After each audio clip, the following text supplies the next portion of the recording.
Game Over Brasil, bom dia, boa tarde, boa noite. A gente vai falar da informação vazada por amigos, por partidos, por pessoas que querem o bem, o mal do Tarcísio, da Michelle. Eu não entendi qual é a lógica disso, mas a gente vai discutir sobre a chapa Michelle e Tarcísio, ou Tarcísio e Michelle, ou Michelle e Bolsonaro, ou Tarcísio e Bolsonaro.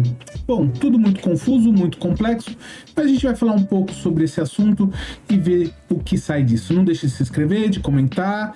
Eu respondo a maioria dos comentários. Se for gentil, eu respondo. Se for xingando e falando coisas absurdas sobre qualquer tipo de assunto, infelizmente eu não respondo. Mas vamos ao vídeo e roda a vinheta.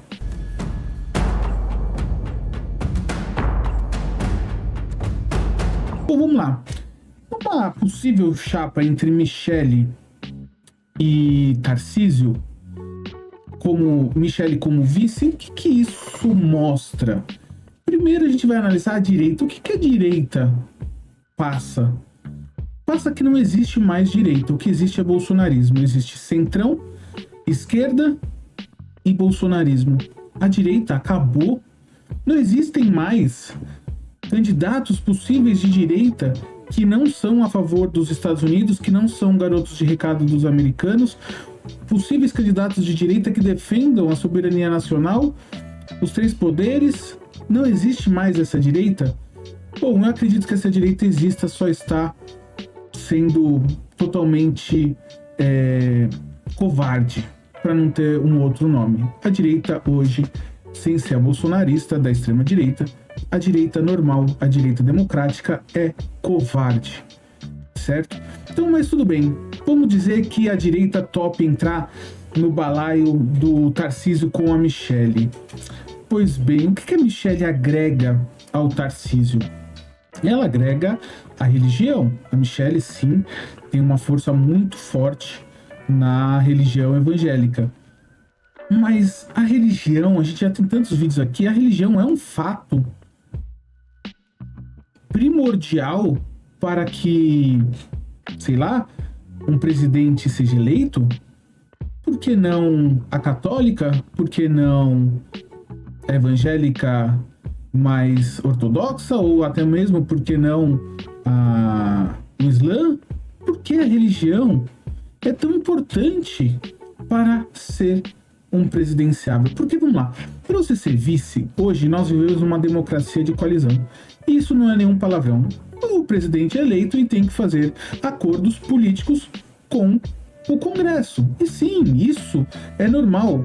Pode ser transparente, pode ser benéfico para a sociedade. Tudo bem, aqui no Brasil ainda é muito confuso e muito obscuro. Mas esse é o modo e o presidente determina como ele vai fazer esses acordos. O que a Michelle agrega, traz para a campanha do Tarcísio? Ela traz o centrão? Ela traz algum partido a mais? Não, ela traz a religião. Isso é viável para o Tarcísio? Bom, a Michelle também carrega o nome do clã Bolsonaro. Jair Bolsonaro provavelmente vai estar preso na próxima eleição, ou domiciliar, ou em algum presídio, mas sim preso, como está hoje. E a pergunta que fica é: quem é que manda nesse governo do Tarcísio, caso seja eleito? A Michelle? O Tarcísio? Ou o Bolsonaro? Bom, se você não lembra, uma das críticas maior feita ao Haddad quando o Lula estava preso era exatamente essa. Quem é que manda se o Haddad for preso? O Lula? O Haddad? E aí está. Os mesmos papéis criticados, hoje invertidos, são exaltados. Isso é um absurdo. Não faz sentido. Não faz sentido a nenhum ponto. Vamos lá. Na campanha eleitoral, quem é que vai nos debates? Bolsonaro? Michelle? A figura pode ser do Tarcísio, mas e as ideias do Tarcísio? As ideias da Michelle para o país? Tarcísio, nós sabemos que admira muito Milei. Cortes de gasto, redução de benefício para pessoas carentes. E tá tudo bem ele defender isso, mas que seja defendido na eleição. E que não fique uma briga, que nem na última, entre caráter de um e de outro. Que nessa eleição se discuta propostas e que o Tarcísio coloque suas propostas na mesa. Afinal de contas, ele defende uma coisa em grupos de empresários e banqueiros, mas na prática, no estado de São Paulo, ele aumentou os gastos públicos. É essa que vai ser a opção do Tarcísio? Bom, a gente vai ter que ver. Os debates vão ser calorosos caso o Tarcísio realmente for o candidato. E com tudo isso, o Centrão, onde fica? O Centrão, ele vai realmente apoiar um lado ou outro? Ele realmente vai se dividir? O que o Centrão vai fazer? Porque o Lula ainda tem o Alckmin como seu vice e ele pode ser, sim, trocado. Há muito do que conversar, porque o Alckmin, de um jeito ou de outro, está fazendo a ponte com os americanos sobre as taxas das empresas. E a Michelle? Qual é a característica? Qual é a formação? O que a Michelle pensa além da religião? Ainda a gente não sabe. Será que teremos essa oportunidade de saber? Será que o Centrão vai entender que a Michelle é uma boa para o país ser governado? Porque Tarcísio, com outra pessoa do Centrão, ou com uma ampla gama de partidos do Centrão representando no seu vice, tem mais chances do que a chapa Michelle e Tarcísio. Porque a hegemonia bolsonarista da direita está sendo hoje pleiteada por Eduardo. Não se esqueça que Eduardo é candidato, ou diz ser candidato, ou fala que vai ser candidato. Tarcísio vai sair do partido que está hoje e vai para o PL? Bom, sabemos que o boy, que é o Valdemar da Costa Neto, presidente do PL, e o Tarcísio não são muito amigos. Isso tudo, antes da eleição, nem mesmo começar, são fatores que mostram que a direita, assim como a esquerda, colocou todas as suas fichas em pessoas e não pensou na substituição, não pensou no país. Porque sim, o país precisa de pessoas que vão sucedendo umas às outras. E hoje nós não temos essa característica na política nacional. Você, como sociedade, mira em um dos campos que se destacam por mentiras, por falas emocionais, por cortes no TikTok. E no final das contas, ninguém pensa: poxa, esse cara vai ficar aí 4 anos. E depois? Ou ele vai se reeleger, ou ele vai se aposentar. Lula já está nos 80 anos. É uma pessoa de idade. Trump com 79. Então, os políticos antigos ainda estão reinando. E muito se discutiu na vida pública, com o passar do tempo, sobre a hegemonia das famílias no poder. Então, o poder político era passado de família em família. Isso foi muito criticado pelas manifestações lá de 2013, que se criticou tudo. Mas esse também era um ponto. Hoje nós estamos vendo exatamente isso. Bolsonaro não pode ser eleito. Mas para ter a bênção do rei Bolsonaro, você tem que ser ou da família ou não terá.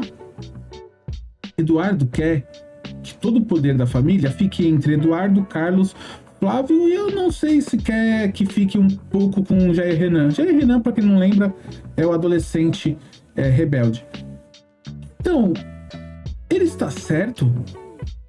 Porque, pense, para o bolsonarismo ficar vivo e ter força, o bom mesmo é se manter na oposição. Porque quem é governo tem a janela exposta para tomar pedrada. E quem é oposição joga pedra todo dia e mantém as bases fortes e unidas. Quando você é poder, é difícil manter as bases unidas. E além disso, a ideologia bolsonarista precisa de alguns temperos que as pessoas não estão se ligando, que foram colocadas ultimamente depois com a entrada do Trump e a Magnitsky, que é a vingança e o fato novo. Porque a Magnitsky alimenta o sentimento de vingança e o fato novo alimenta o sentimento do ódio. Para o clã bolsonarista funcionar, isso tem que estar a plenos pulmões e a pleno vapor. Com Tarcísio, presidente, um candidato que se diz moderado, mas que apoia os Estados Unidos, um candidato que se diz que vai diminuir os gastos públicos do país, mas aumenta os gastos públicos do estado de São Paulo, um candidato que se diz Moisés misturado com, sei lá, algum tipo de vidente. Então, é isso que se resume a direita brasileira? A Tarcísio com Michele, depois temos o Zema, o Leite, o Caiado. Porém, todos eles seguem a mesma linha de não criticar os americanos, de não criticar o bolsonarismo, de não criticar o que realmente os deixa de lado.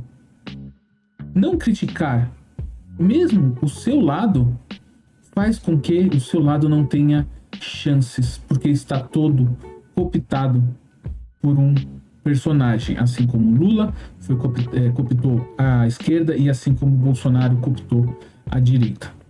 E aí, vamos continuar olhando para dois candidatos, sendo que o Brasil tem políticos que podem ser bons o suficientes para ocupar esses cargos e parar com essa loucura de não poder conversar com pessoas que pensam diferente de você. Essa loucura de travar pautas importantes para o Brasil, como a alíquota do imposto de renda, que demorou mais de um ano, como o arcabouço fiscal, que já vai para mais de um ano que está lá para ser votada, por causa de anistia, por causa de princípios que no fundo são os mesmos, mas que estão sendo totalmente distorcidos para salvar uma pessoa. Será que não está na hora de falar, meu amigo, pelo bem do país, se você é patriota, segura os seus atos que nós vamos tocar o país para frente. Muito obrigado, beijo e não me liga. Afinal de contas, está preso em prisão domiciliar. Muito obrigado e até a próxima.